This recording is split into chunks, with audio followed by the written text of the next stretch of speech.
What do I call you? What do you call me? Yeah. Hot, gorgeous, Yeah. sexy. Outside of the aesthetics, what do I call you?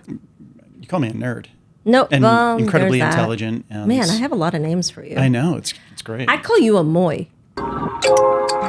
Hey everybody, you're listening to Gotspice with Greg and Kirti.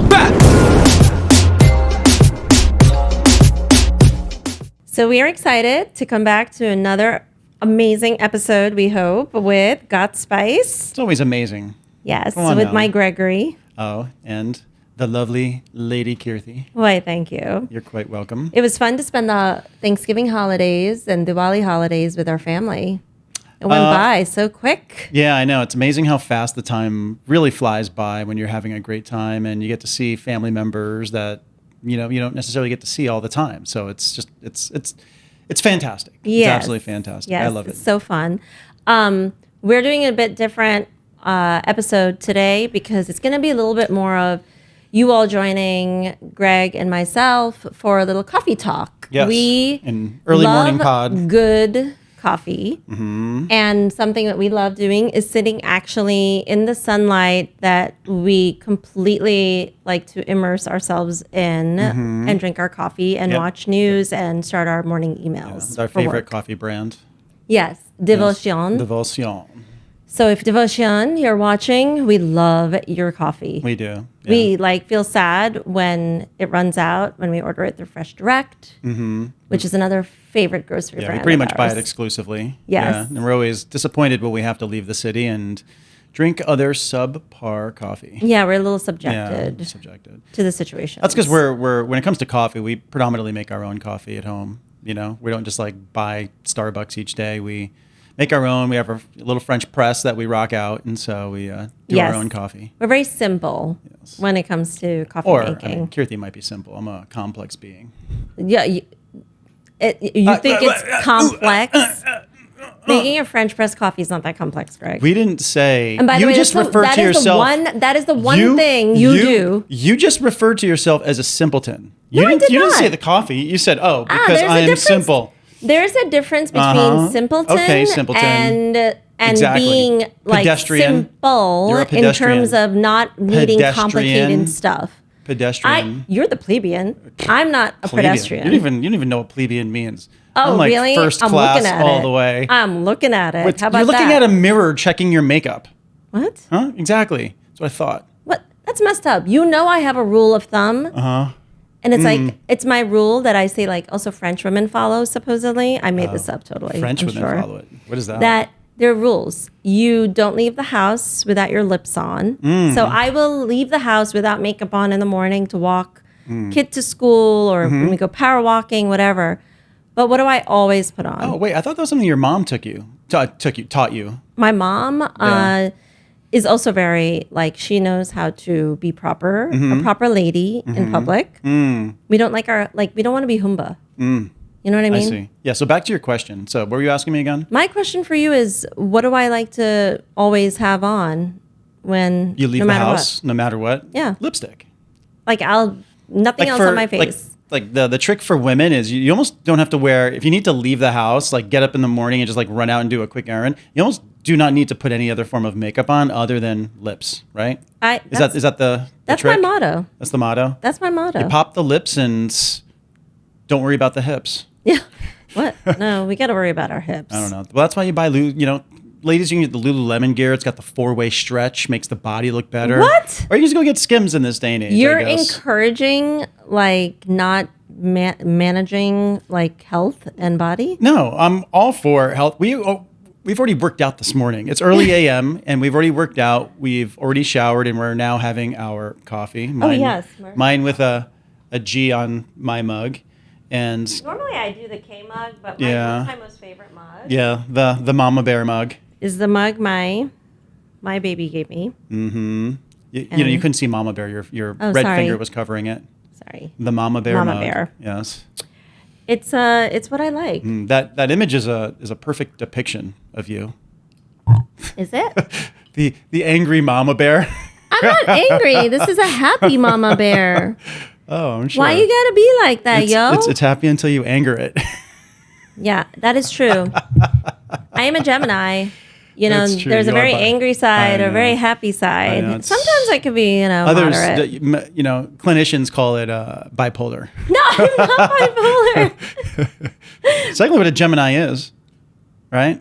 This Libra, we're balanced. We're a scale. Oh my Lord. You know, versus Gemini, are like these two distinct personalities. I feel like Libras, as much as I love my Libras, and I seem to be surrounded by like quite a few Libras, you guys are like highly emotional and so freaking sensitive. Yeah, we're passionate. We're passionate beings that believe I'm in what we passionate, do. not freaking sensitive and cry like a baby. Well, there's a distinctive difference between And then like being passion and like heat of the moment, which typically leads to a crime, which might be led to murder, which then people get convicted of, and they call it a passion of crime, right? Or Where a do crime you of take- passion. where do you we take are just this? a balanced being that is tranquil, but then also sensitive.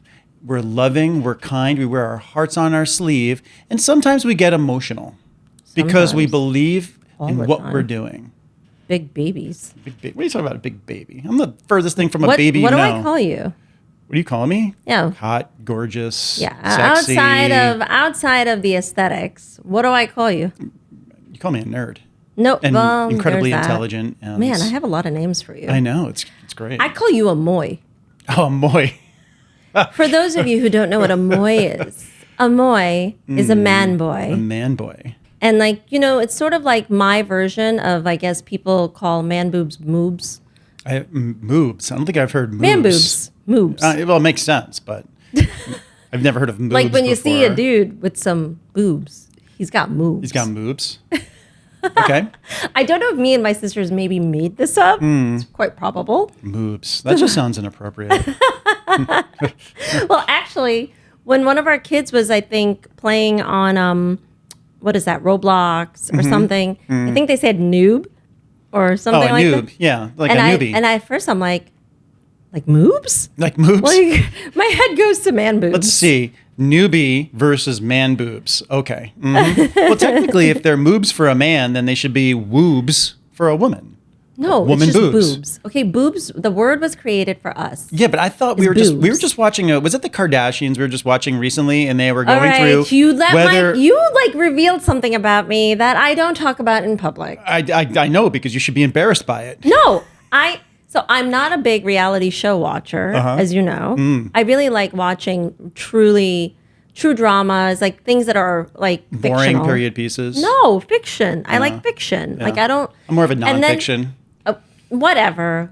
What are you talking about? I used to love that show, Watching Autopsy. Texas Chainsaw Massacre is not freaking watching non-fictional. Well, it's based on sort of different true Oh my God. stories Here we that go. may have taken place. The bullshitisms of Not the Gregory bullshitism. Yates. Like that dude in Canada that was busted for killing people and feeding the dead bodies to his pigs. Loosely based on Ed Gein Okay. and other serial killers. That was not in Canada. That was in Canada. It was in Idaho, I think. No, I'm talking about the Canada guy. You're talking about a different person. Ed Gein was somewhere else. The guy I'm talking about was in Canada. He used to kill people. He's like a psychopath and then feed the bodies to his pigs because pigs just eat anything. Really? Yeah, they eat bone and everything. I have a question for you. Uh-huh. Who wants to actually come here and help us produce our show? Because I feel like the sun is beating on my back right now. I know it probably is. And I must have I can massive, see elements of sun right here, so it must be oh my God. must be warm. I'm burning right now, guys. Burning. Yeah. So That's because you're hot. Oh, hi. Thank you. You're welcome. I try for You you. don't have to try. You're just naturally gorgeous. But I think we have some exciting stuff happening this coming month. We do. In terms of exciting though, I also typically, even outside of gotspice, I get, and I don't know if I've ever told this to you, but I get massive anxiety as we're heading into December after Thanksgiving. Oh, that happens to make two of us. Do you feel anxiety too? Of course, and because it's a jam-packed month, and well, I'm going to let you mention it because there's multiple reasons why there's anxiety. It's just it could be just for your dad. It's the anxiety that we get is probably the anxiety he gets in June. But I mentioned on another pod where all 4 of his girls, his wife and 3 girls, all have their birthdays in June. It's the start of really kind of summer. And then December is another crazy month for us for the reasons being.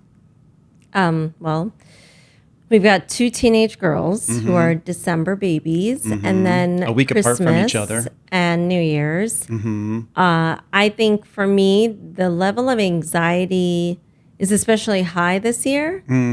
I would say the last 15 years, I've really, since having Kieran, who's going to turn 15, which is crazy that I have a 15-year-old. I feel like I felt like I was a child when I had her.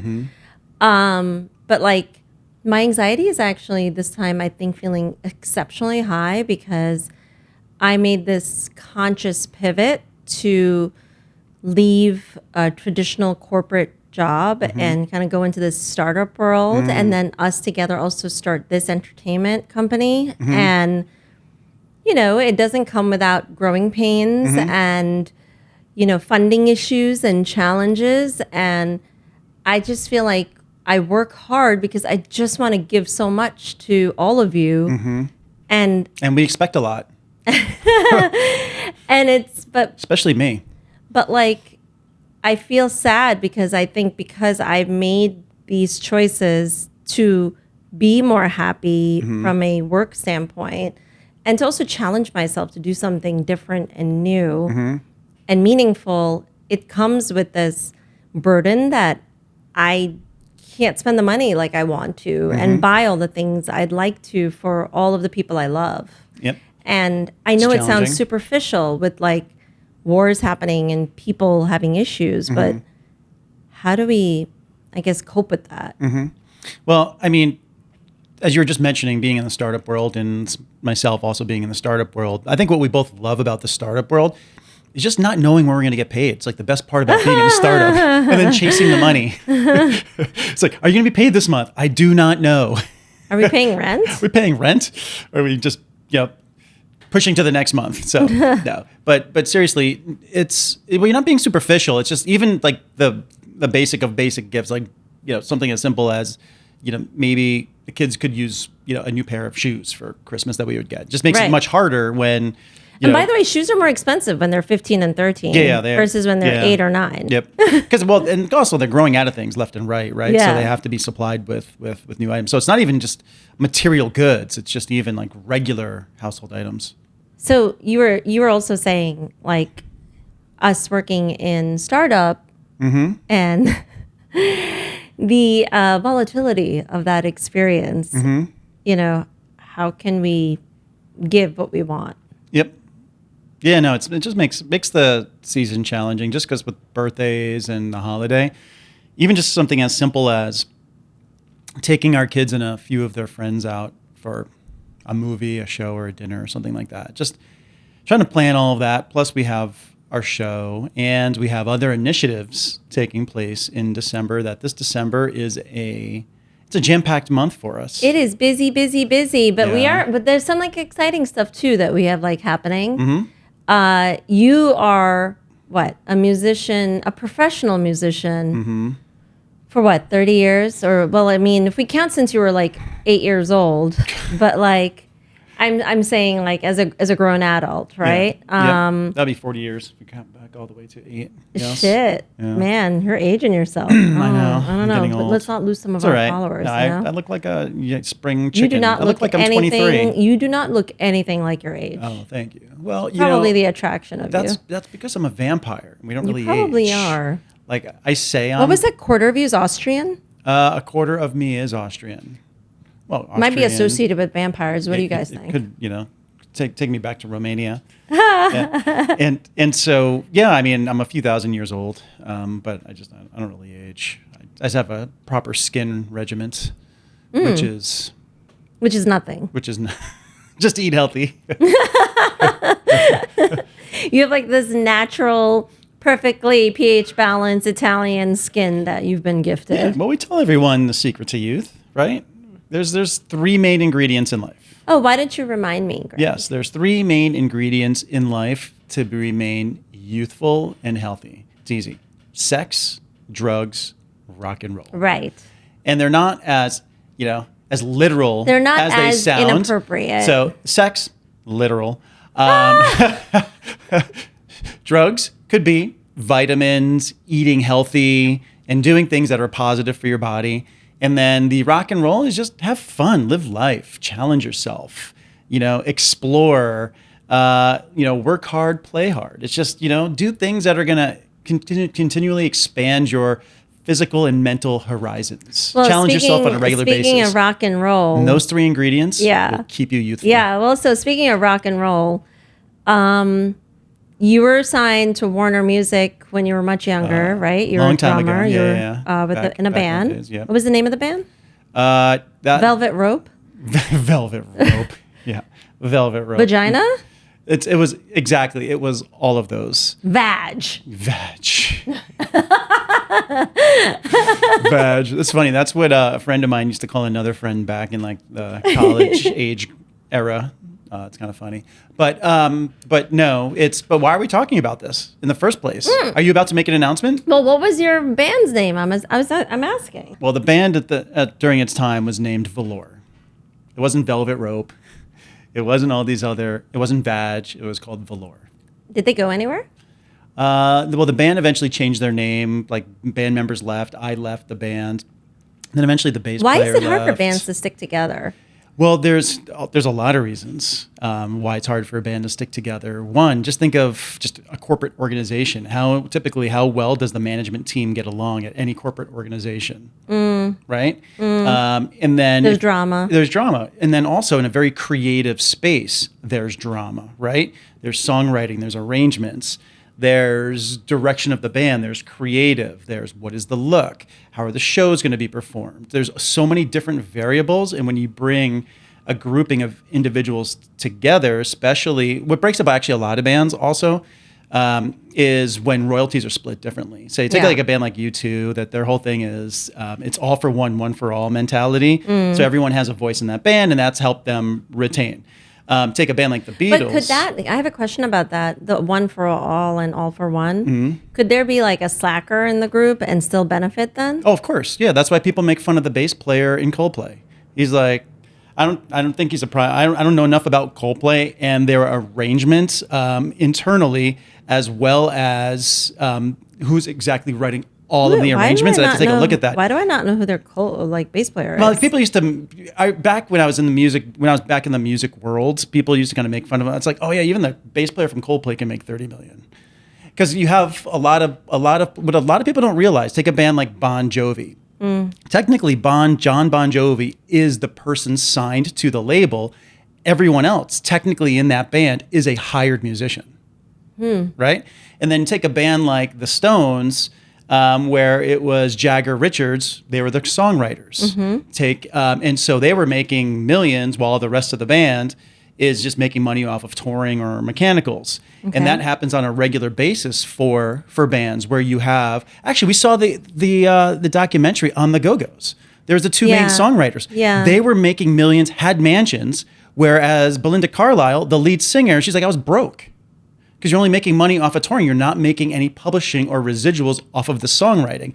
So when you have a band that starts out even, then all of a sudden money gets involved, ego gets involved, and one person is buying a mansion and you can't even afford rent in a 500 square foot apartment, and yet you're working your ass off on a tour, that creates animosity in a band.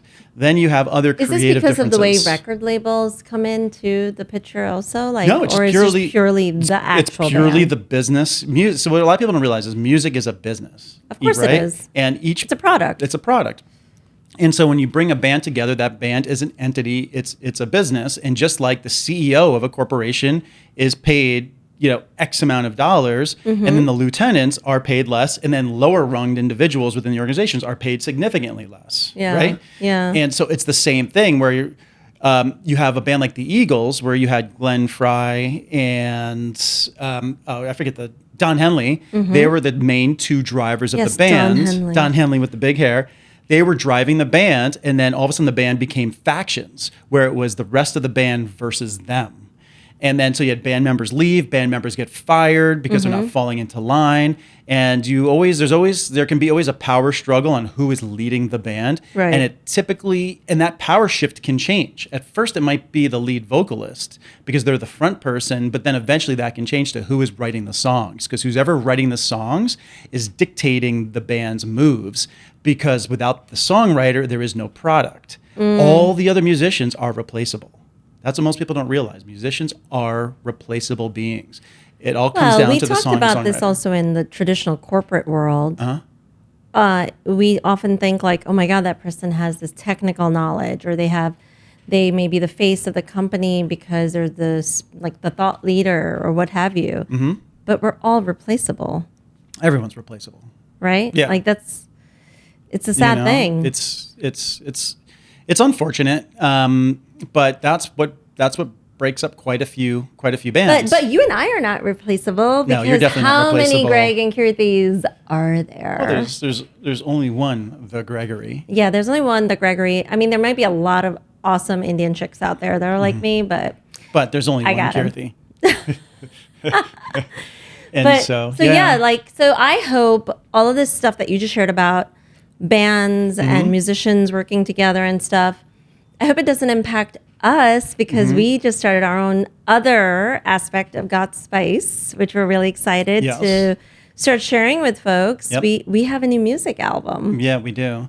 I think for us also, it's because for us it's a true partnership. We make the decisions together. We also divide and conquer and trust each other to make like certain decisions. Like, so I might be working on part of a project where I'm just kind of running with it, making decisions. You're working on another part of the project, and we just trust each other's decisions. Then we come together and we make decisions together, and we just split everything. It's a true partnership. So that alone, I think, is what's really beneficial in our relationship. And we both have something really to add to the project of gotspice that we're doing. Just do whatever you tell me to do when it comes to the music. I mean, I wouldn't say Because you're like, well, I mean, I wouldn't stop at just the music, but what do you mean? Remember the engagement, the relationship that we have. It's what's your quote that you're supposed to say to me on a daily basis? Whatever you like. Kirti, do what? this. Whatever you like. That is... Kirti, what would you like for dinner today? Excuse me. Whatever you like. Excuse me. It's like a perfect I was only referring to our music, okay? I wasn't referring to any other aspects or facets of our life, because we know who really rules the house. Yeah. Me. Exactly. Whatever you like. That would be Greg to me. Oh, Well, you know that. Well, someone's got to cook and clean. Oh my God. I am not... Stop. That you are not a misogynist. I'm not a That misogynist. comes across like you are. That was an observation, not a misogynistic remark. What the hell are you talking about? You clean too. Well, that is true, but Yes, that's irrelevant in the big picture. And you make one food item because you don't know how to make anything else. I know how to make coffee.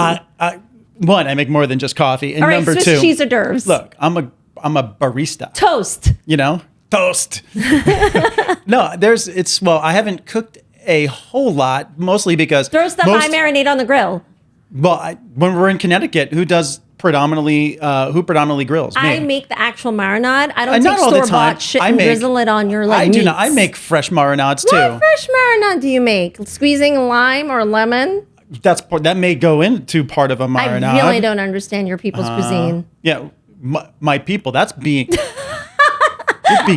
you're being prejudiced. I'm being prejudiced.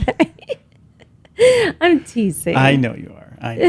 We tend to bust on each other when it comes to food and cooking and house chores. No, I actually abuse you. I divide. think I get pleasure out of abusing you. It's okay. It's like a really healthy relationship. Technically, that could be defined as a sociopath. I don't know, but like Dana said that we're very good at communicating. You know, we have like a very good communication skill. That's because she's biased. I basically tell you what I want. That's because she removed the therapist card and went to the friends card. Yeah. I'm like, oh, I haven't gotten enough attention. You're like, okay, fine, I'll get off my laptop. Yeah, I'll give her it's like attention. cause Oh and my effect. God, Greg, the coffee is just like not ready yet. Okay, I'm gonna go make the coffee. You know, oh, Greg, I need a glass of water. You're like really good to me. Yes. Well, because I know what it's cause and effect. When I do something nice, I get something in return.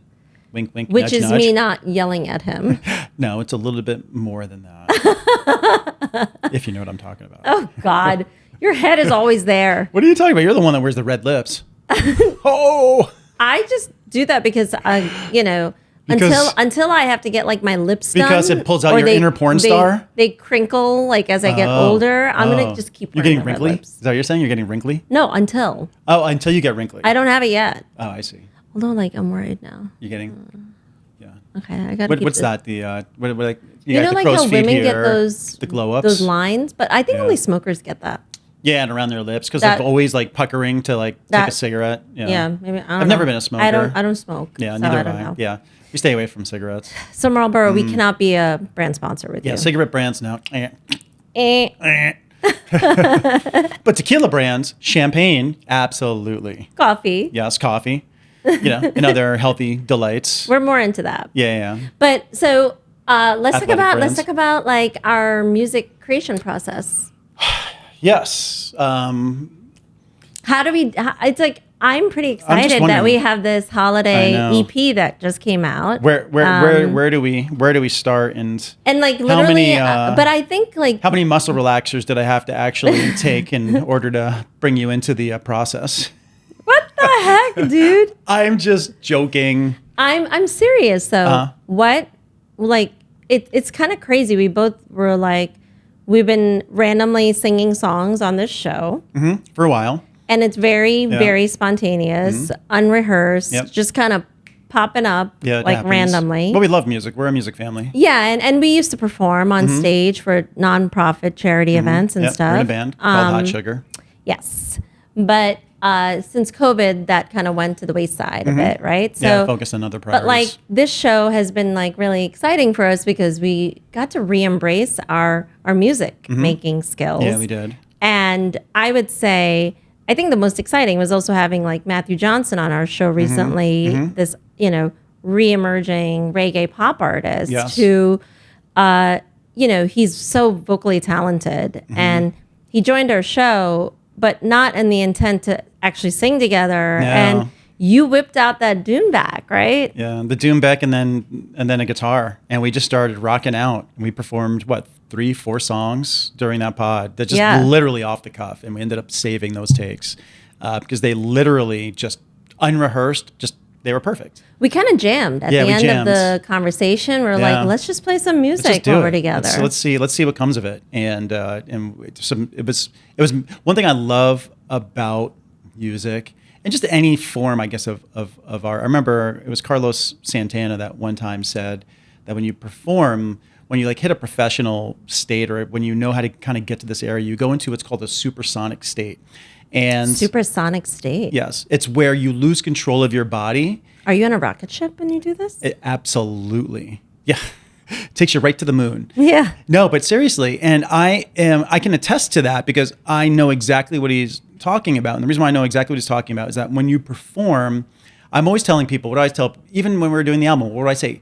Forget the surrounding that's going on around you. Just get into the song. Don't worry about the structure. Just feel it and just let it flow out of you, whatever happens to flow out of you. And as a musician, when you're performing... Except for when you write songs that are very structured Well, for my more flowy style. And we're not talking about doing something abstract. Okay, Yes, yes. there's structure. There's still some There's structure. structure. There's partial melody. There's obviously rhythm. There's all these different components that work together. So it's not. I'm not saying be abstract. You work within the parameters of that song. Yes, right? music coach. Which is, say, the key of the song, the amount of time of that song, and is there a melody that's already been crafted? Are there words that have already been crafted? So and so on. But where I'm going with this is that when you're performing and you get to that state, all of a sudden you've tapped into a whole other level where your body is doing things without you even realizing what you're doing, and it just flows, right? So you have these, original like backup bands. Like there's this one movie I was originally helping to get funded before it was made called Standing in the Shadows of Motown, about the Funk Brothers. And when you hear about all these different bands that they performed on all the biggest hits of all time, and when they would play, they'd play in these rooms that didn't have any air conditioning. It was just hot. Everyone was sweating and just loosened up the body. But then there's just soul that just kind of came out of it. And where when I heard Carlos Santana say this, I'm like, oh my God, you're exactly right. It's because I've been recording for the last, 35, 40 years of my life.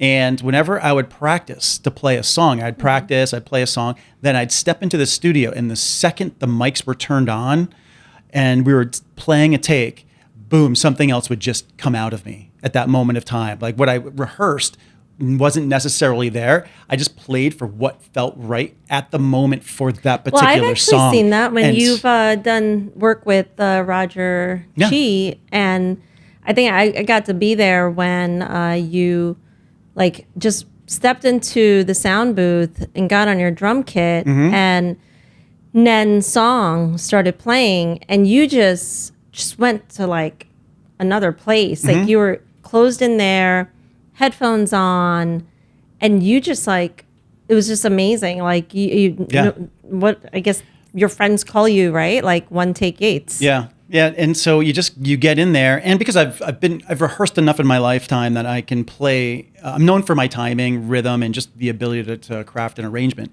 And so I can just step in.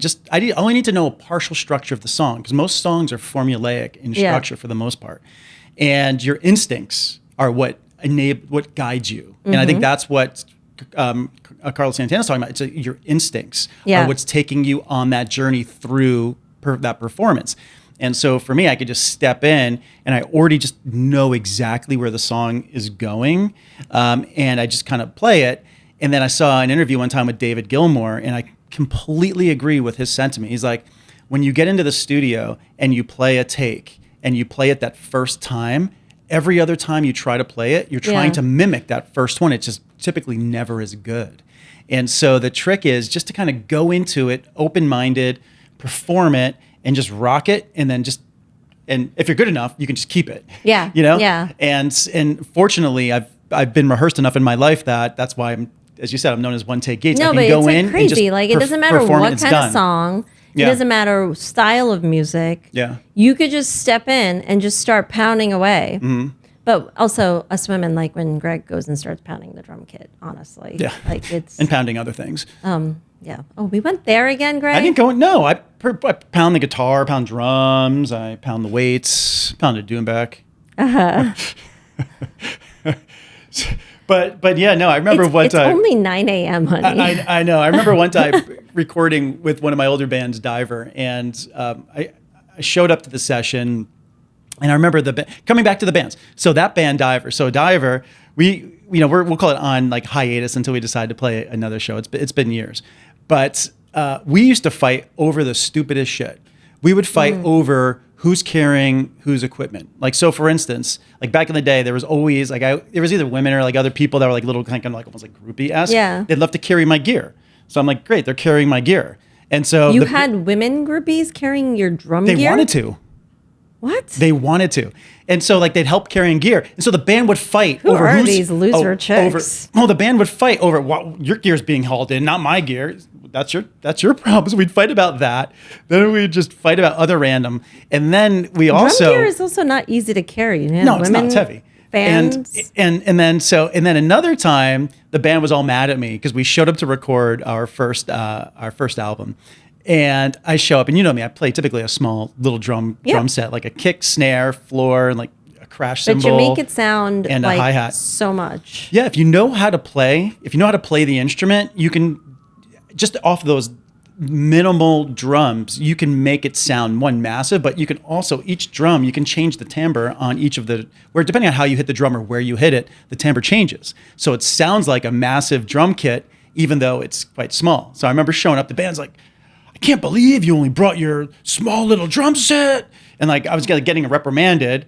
I set up in no time. Rest like everyone's setting up. Drum kit's set up in no time. What are they setting up? They just have guitar and bass. Setting up bass, guitar, but getting their amp sounds and everything like that, like all set up. Then I set up my drum kit quickly. The engineer comes in, mics it up properly. Do a quick little sound check, and like, okay, song 1, boom, done. Song 2, boom, done. I think we recorded 5 or 6 songs. We were done in 20 minutes. And they're like, the actual engineer said, I've never been in a session where the drummers ever just sat down, played each song once, and we were done in 20 minutes. But did they have to also deliver their parts? Well, when you record, typically, depending on how you record, in that instance, the whole band played, but there's only one instrument that you're looking to completely keep. Right. It's the drums. But if the rest of the band performs really quite well, you might keep the rhythm guitar parts. If the bass player nails it, you'll keep that. So part. how many more times did the rest of them have to do it? Well, I don't remember. Come on, give me the juice. Well, I don't spill the tea, Greg. Spill the tea. Well, to be quite frank, I don't remember exactly, and the reason why I don't remember is we nailed the drums in no time. Then we moved on to just getting the bass down, and then there were sessions that were over the course of a few weeks. And once my drums were done, I was actually too busy because I was working at another studio. Yeah, Roger and I were working on our projects. So I didn't show up the rest of the time. But the album took, I don't know, a month or a couple of months to finish with all the other parts. I don't remember how long it took because I wasn't there. So I didn't have time. Because they got your kind of perfect drumming track recorded, they could just leverage that while the other guys kept everything else on it. has to be built on top of that. So that's actually not dissimilar from our music production process, right? Because in this case, you use a variety of instruments, right? Like between the guitar, the dune back, shaker, other shakers, the Death bell, the random temple bell. I did. I put that into Oh Holy Night. And it so was, we brought two religious cultures together, right? But I think we got to get Mom's played bell. shaker. Yeah, that big bell. That would be amazing I need Mom to get me one of those. It was funny as we were doing the puja the other day. I was like, why is this bell not working properly? She's like, yeah, hold it like this. Yeah, and she was so much louder when she did it. And I was like, you're supposed to be the percussion guy. Come on. Wasn't used to using that particular bell. Yeah, silver bells. Yes, silver bells. But although, is that a gold bell or is that one silver? It was like, other couples spend maybe their time going out bar hopping or museums or movies. We actually both got together on days that we don't have our kids with us, and we've recorded music, which is kind of fun. Yeah, it's fun. It's work. It's a lot of work. It's a shit ton of work. Many hours to get it done right. And it's also because of the way we recorded it. The album, the initial concept for the album was the initial concept was to do something that was like we're sitting down around a campfire and performing.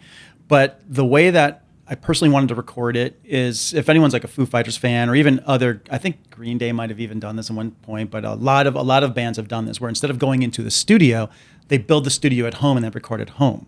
So on this album, instead of going into a studio, what we decided to do is record it directly right out of our apartment into GarageBand to really test our skills musically, from a production, and also just strip it down to bare bones and just create something that would be incredible. That would be raw. Yeah, we didn't want something overproduced. We also didn't want a bunch of auto tuning nonsense. We want our real voices and music. And sound to be heard. And the funny thing is, when we were first recording, I'm like, oh yeah, I'll just play a guitar part and you'll sing. So it's like total campfire. Then of course I sit down and I start playing the guitar parts, and I've got 40 different guitar parts in a song. Well, how about you play something for me and you're like, babe, doesn't this sound so good? I'm like, yeah, I think you should drum on it though. Yeah, that's true. And then you start whipping out the dune back and start hitting some real nice beats on top of it. Yeah. And it was really kind of, I think, magical to create a holiday music album together that also I feel very much emotionally touched by the original songs that we performed, because you wrote words that were about us, truly from the heart, and so I hope people enjoy it. They, feel the love. They feel the kind of spirit of happiness in the holiday season. Yeah. Albeit there's some anxiety to get the stuff out and produce it and launch it and build it. But we just want, I think, just like our podcast platform, we built it to really, how do we appreciate one another? How do we find ways to be happy no matter what challenges are thrown at us, or even consistent kind of things that we have to deal with in life. We I think always find that glimmer or that corner to be happy. And I feel this album is this beautiful extension of that.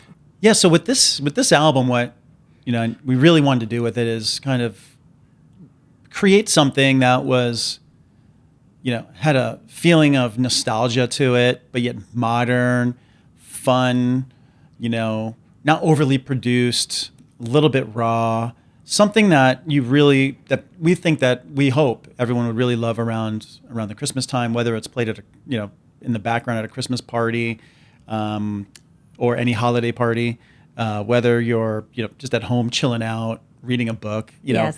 It could be in the background. And then also we do have some rock music on there too, that it could just like really livenly make any. Well, I think what we're excited about is a song that you randomly threw at me at the beginning of one of our previous episodes. Yeah. And It was written like literally 2 minutes before the pod. like we made up the words, like right on the spot. And Champagne Friday, for some of you who might recall that as normal episodic viewers. Yeah. And I think that jam was so fun to perform with you and like really produce it into a real song. Yeah, we turned it from a jingle that was sort of just the initial part of a song that we performed on an earlier pod to just into a full-fledged song. So that we hope everyone really enjoys that one. And thus far, just the focus group, on the beta release that we sent it to, is like fallen in love with it. Fingers crossed. Along with and we only kind of market tested 2 songs. One's called Christmas in New York, which we have a video that's already been now released, and Champagne Friday, and just we're talking combination of people we knew and people we didn't know, and everyone just loved the song. So we're hoping everyone loves those songs. And what I really loved about producing that album, and just even what we're doing with Gotspice, is I feel like in a lot of relationships at times can just go stale, right? And it's because maybe people are doing things differently in different areas, but what we're doing is we have a common goal that we're working towards, and we're constantly pushing ourselves to be better at what we're doing. Yeah. And I think we inspire and push each other. My goal might be a little different from yours. What's your goal to be as good as me?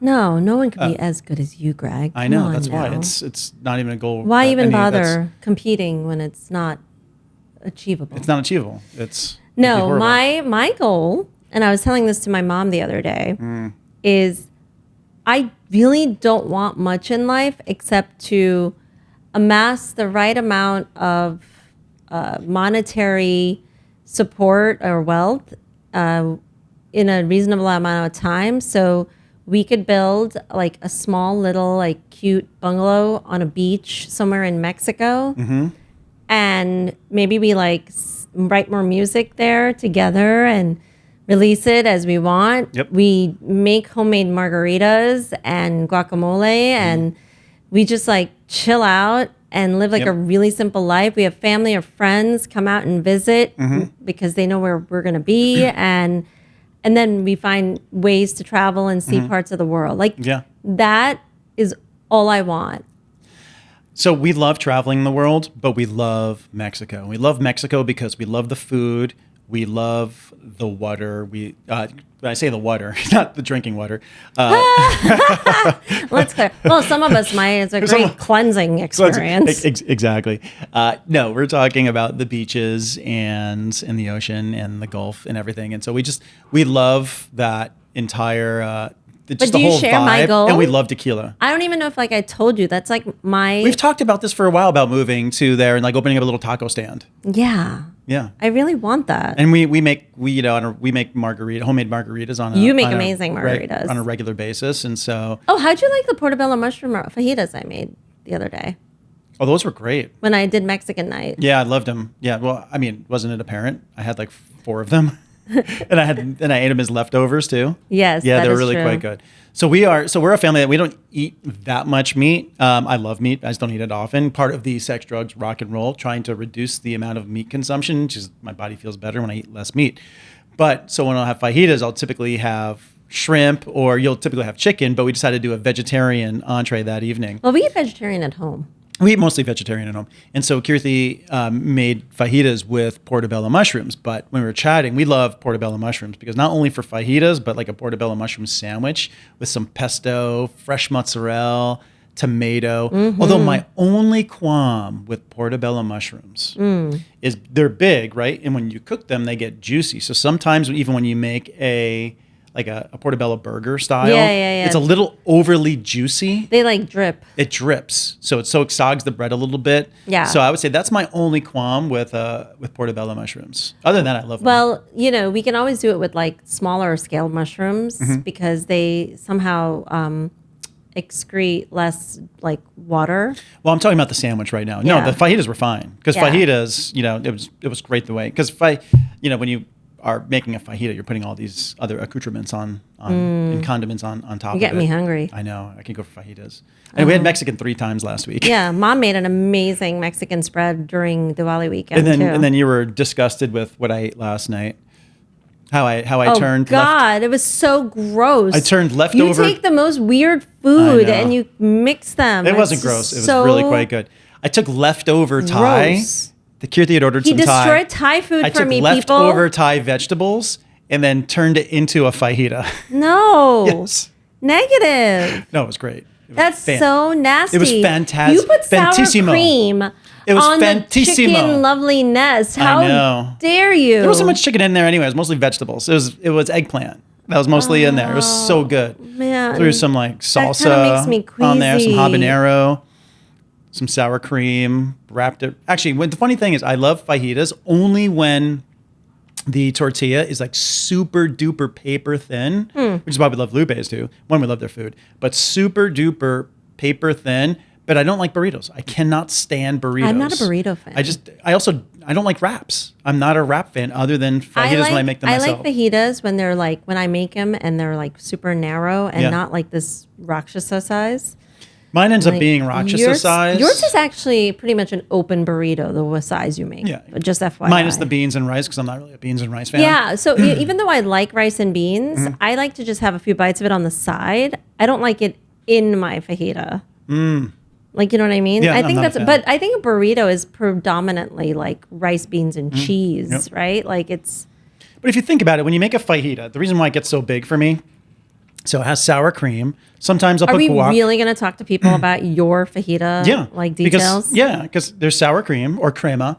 Then sometimes guacamole, like especially at home, freshly made guacamole or at a restaurant. Then shrimp or vegetable. Well, shrimp and vegetables. I really think people are going to be enlightened by this. Then there's cheese. Oh my God, there's cheese, potentially guys. fresh tomatoes or a salsa or another sauce that goes on top of there.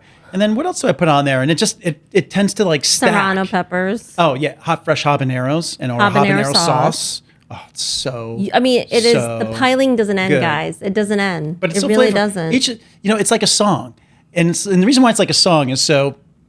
On our album, your fajita making is like a song. Yes, I've got to hear this analogy. Yes. So when we recorded the album, we discussed it that on some of the songs I played probably.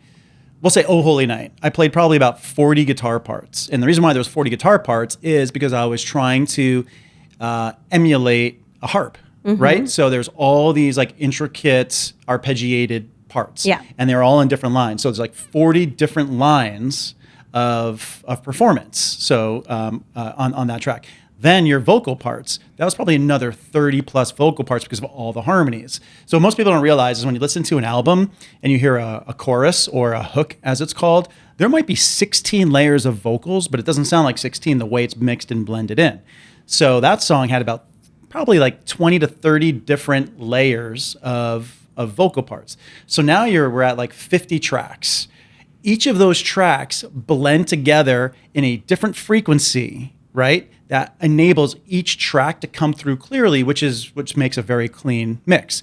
The way I make a fajita is equivalent to all the different tracks of a recording, where each one sits to create the ultimate fajita taste. Yes, each one sits technically within its own frequency or flavor in this case, and then when blended together is a perfect You're so funny. No, it's a perfect composition when it's blended together.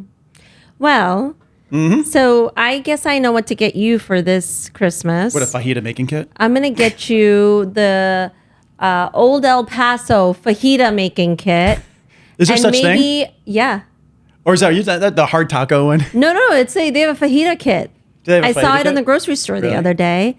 So, Greg. Yes. Your fajita making action. Yes. I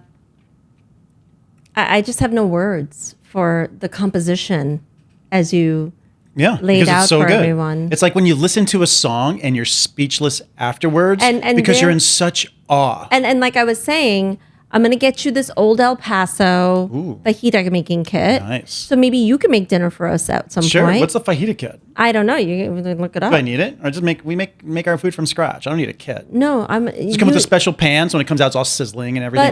But you come from like a family and culture of let me go buy ready-made and put it together. That's like not the ready-made true. stuffing and stuff. That is not. No, not Yeah. for. That's not true. It is true. That was my experience. Maybe every twice. once in a while throughout the year, but not for like main occasions. No, it's all made from scratch. That was not true. No, it is true. When Used to go- Thanksgiving was no. hosted at your family's Don't go house. by how my sisters make it right now. That's your family. That's because Kristen's probably making it like the morning of versus like buying bread a few days before, letting it stale, and then putting all the seasoning together and then properly doing it. She's doing like the quick little shortcut version. She's doing shortcut Kirti. That is, I don't do anything with ready-made. Shortcut Kirti does not do that with food. You know that. Manage my reputation. Okay. She doesn't do anything like that with food, just everything else in life. That's right. And here's the second thing I'm going to get you. Okay. I'm going to get you a large gift card thing, coupon or whatever. Gift card thing coupon. What is a gift card thing coupon? To eat at Lupe's. Oh, ooh.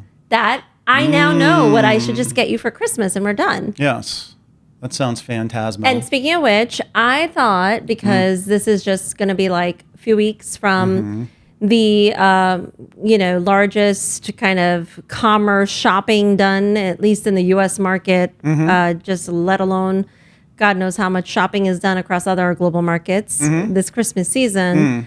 And the economy is oddly in not a bad place as much as GDP people. is great. Yeah, as much as people like to sit there and pick on different aspects of it, it's actually in a good place. Yeah. So. Well, they're saying that spending is going to go down this. They're projecting that. Yeah, because of all the overspending throughout the year. But still, GDP is great. So. Yes, but despite that, I thought it'd be good to kind of maybe share with people some ideas or tips for what we think are good ways to approach Christmas shopping. Tips are good ways to approach I have Christmas tips. shopping. I do a lot of shopping. How about just do it? What? Yeah, just go out and shop. Go online. No, do some research. So I actually like to start my research a little bit earlier because I'm a planner, and so things that I've already done. So FYI, I've already finished shopping for you and for Kieran, and I have Avon left and Apeline left. So and we're only doing gifts for kids. Greg is a child. Remember, he's my moi, so he gets some gifts. I need to get gifts. I need to get the most gifts. I'm all about waking up. You know what? I really seeing the tree and Santa bringing all those gifts and like the gifts are all there. Yeah, I'm like a kid. That's why you're my moi. Yeah, I'm like a child on moi. Christmas morning. I love my moi. I get up, I throw on the onesie pajamas, I start running out to the tree. You know, I'm like a basketball player. I block everyone. You goofball. I'm joking. So some things that I've done in years past, and I've also done this year, is I start to kind of create a list early in October. And I really think it's important to not be superficial and just buy just things to buy them. But I start to like note what people need and what's missing or what have they said, oh, this is torn or ripped or whatever. And then like I also like to make a list of things that maybe isn't a necessity, but like it could be that one special thing that they haven't even asked for. Or it's not like about life and living. It's more about this is awesome because I'll remember it forever. So you're getting me a Ferrari? Hey, I mean, if gotspice really takes off, who knows? You know, that might be possible in the near future. But I like to actually go on Amazon and just kind of check out interesting products that aren't necessarily maybe only clothing oriented, but having to look at like objects, because they tend to have like lists of like, you're buying for this age. Here are some ideas. And then I go to Bloomingdale's and I do a similar thing. And I find my like top favorite shopping sites and I start to peruse them and kind of compile a list. And I think it's really important to take advantage of discounts, especially they start in November. Yep. I do, especially with the big department We can always stores. do actually searches online for discounts too, and sometimes plug those codes in. Yes. Yeah. Those Although work. I found like a lot of those codes are not working lately. Yeah. They've caught on, like Yep. the actual brands, shopping brands have caught on. But a trick that I like to do is buy a gift or two or whatever for that one person, obtain the coupon credits from that, then use those coupon credits, apply it for the next person you're buying a gift for. And it's something that I've done like year over year is don't go out like that in December and just buy for everyone all at once. Yeah. But it's about this kind of progressive purchasing Yeah, that to allows utilize you to points. actually accumulate rewards, points, and credits, spend less cash out of pocket, but then you end up also being ahead of the game in terms of buying gifts for people. Well, also, so you're talking sort of almost like cause and effect, which then enables you to do more or extend the shopping experience. Yeah. But also smart shopping. Smart shopping. And also some credit cards also have deals. Like Amex has a deal with Saks Fifth Avenue, where Right. if you have the Platinum card, you get like $100 free of purchases over the course of a year, Exactly. something like that. Where I talking about the whole kind of cause and effect thing, this is why, this year I really want to get you some jewelry from Jared because because I really want, to give that to you. And then when your friends come over, they're all like, oh my God, he went to Jared.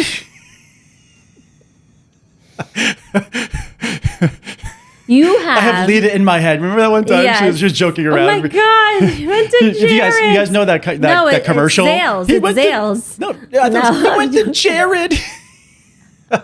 I forgot about Zales. It's really kind of funny that you are like even thinking about Jared's when over the last years you are actually you've put so much Tiffany on me that now I'm like a spoiled brat.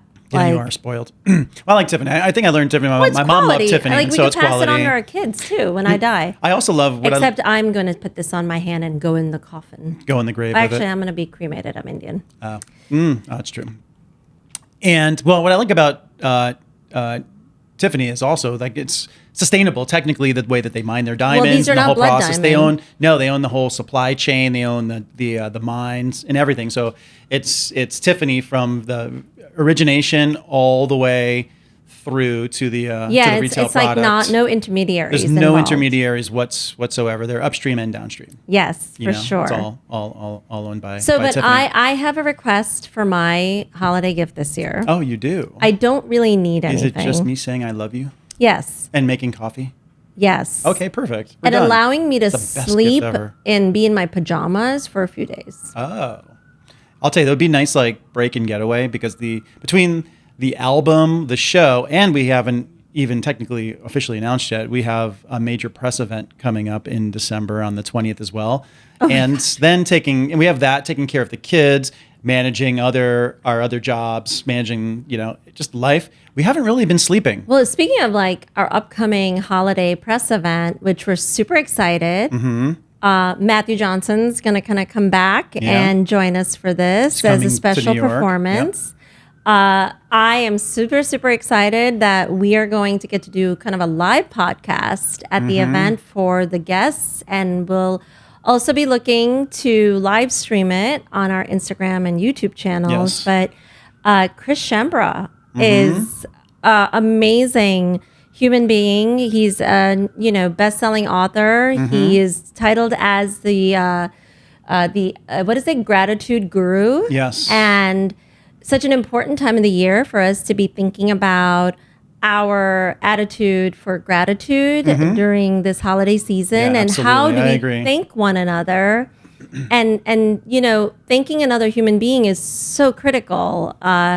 It it just means so much, right? To be heard, seen, credited, what have you. And we're going to have an awesome conversation with him there. So. Yeah, absolutely. It's paying it forward and just really, as we discussed, gratitude, doing kind things and goodness for others, really, essentially. And at this time of year, one of the, we donate to different charities throughout the entire year, but, December is always a time where I love to donate a bunch of money towards Toys for Tots. Yes. I just, my heart breaks when I think of children that do not have, could be a family structure or the ability to even be given a single something on Christmas morning. And so my heart kind of goes out for any of the children out there. So to me, that's like a charity that I'd like to spend a lot of time donating to in December. It's really important. Yeah. I think giving, caring, lending a hand, even helping like with local community, kind of food centers and whatnot. My mom's cousin used to, every Thanksgiving, used to go to the food shelter and, work and prepare Thanksgiving food for homeless and others that needed it. And yes. So, I think giving, it's hard. It's like giving back is one of those things where everyone always talks about, it's how do I fit into my schedule? I don't have time, but it's something good to do. If you can't physically do it, which I understand, we're very busy people. Donations matter. Yeah, they do. Even the smallest of small donations matter. Yeah. Just something. even recently, I'm not sure if I'm going to make it through. I'm part of this Fab Over 40 contest. The reason I was very interested in participating is because breast cancer is an issue. And there are younger women kind of being hit with breast cancer. And so it really, I thought, why not use our reach? And to be a voice. To be able to drive awareness and get folks to support the National Breast Cancer Foundation. And it's been kind of fun to be a part of it since October. I think at least my participation till now, I hope has contributed in not only donations as well as driving awareness. And so we'll see where it goes. But like doing these things and applying our energy, I think matters. Yeah, absolutely. And I hope that each of us think about that as we go into the new year. Yeah, I mean, we need more boobs in this world, not less. Absolutely. Yes. I mean, not moobs, but not boobs. Boobs. Oh, that takes me back to the beginning, talking about the Kardashians episode. Where they were so one of the segments. I thought I was able to divert you from the Kardashians. No, we're bringing that back full circle right now. And so where they were having a debate. So it is one of my weaknesses. What's the difference between boobs, breasts, and tits? Tits and titties. Oh yeah. Yes. What is the difference? Well, go find that definition. Kardashian episode. Yeah, I don't even know which episode that was. Is that like season 1, episode 2? No, it's like the latest. It's one of the latest. I'm up to date, mister. So I'm thinking, not the original TV Kardashians. That's one of the ones that's on It's on Hulu. On Hulu, yeah. Yes, it's on Hulu. Okay. But I admit, I'm fascinated by this family and what the empire they've been able to build. They're freaking smart. Yep. I will tell you that. Continue to build. You can't be stupid and be can't. where they are. Yeah. They work hard. They work freaking hard. But I do admit, if I'm working and I'm doing writing work or strategic work where it's about being on my Excel spreadsheet, they're kind of a great background just to have in the background. And that's how I watch the Kardashians. Oh, I see. I admit it. So you're telling the audience that it's really more of a background and you're not getting popcorn, sitting down on the sofa, breaking out a drink and watching them, over the course of 5, 6, 8 hours. You're not binging them. No, I do that more watching. In your pajamas. I like power watching, as our friend Kelly says, versus binge. I power watch more series, on Apple TV or Hulu and whatnot, right? I like to power watch. Does power watch really make sense? Because when you binge, you're binging on something, Listen, you're doing a lot of it. Sometimes I get up and I'm means doing... you're fast forwarding really fast. Sometimes Are you running? Are you on a treadmill? Yeah. I'm doing the oblique workout. Are you sure it's not on this? the sofa. It's not, I'm working my fingers and my forearms with Gregory, my popcorn. Stop misrepresenting me. Do I eat junk food? No, you don't eat junk food. Okay. So is that's popcorn a lie. really junk food? Yes. Why I is it don't junk even food? eat popcorn with you guys. All of you guys are saying, no. What was that face for? doesn't like popcorn? They're like, yeah, we're anal too. We're not talking like microwave popcorn. We make like fresh kernel popcorn. it's fresh kernel Yeah, popcorn. yeah, that's what With the our girls, own butter on it. their and own butter everything. on top. Yeah. Wow, That was a Christmas gift last year to the girls, like their own little individual that was containers. Surprised. You didn't even know I got that for them. No, that was a little something you were bought. like, what? What is this? Yeah. I got one in each color for each girl. Yeah, it's cute. I Their own should've little gotten- personalized. I should have gotten one for my moy. Oh, Shit. yeah, that's all right. I just steal some of theirs. Yes, you do. Actually, they're like, Daddy, go get your own bowl. Yeah. That's because I don't eat a lot of popcorn. Just like a little bit, you know? Yeah, so he says. Mm-hmm. You should see Greg take a bite. Well, that's because my mouth is big.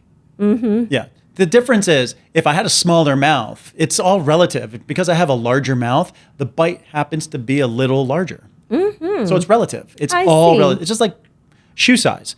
My shoe size is a 12 and a half. That's because I have Don't show off. big feet. Don't show off. I'm not going to wear a That is size very 4 private. with 12 and a half feet. That's very private information that you just shared. I know. Because you know what they say about a man with big feet. Oh, my right. And we're going to end the pod. Why are we ending here. there? We're just getting into the good stuff. And so I guess that is then we are ending this on the Kardashian 12 and a half inch popcorn, which is buttery, greasy, and tasty. And then holiday album press event on December 20th. Check out our holiday album. It's across Spotify, Amazon, Apple Music, everywhere. YouTube. Our first video was released for Christmas in New York. And holiday shopping tips to be able to take the money that you've hard-earned, money that you've earned, and be able to extend it by purchasing over a period of time and utilizing deals and points and rewards. Yes. Bah!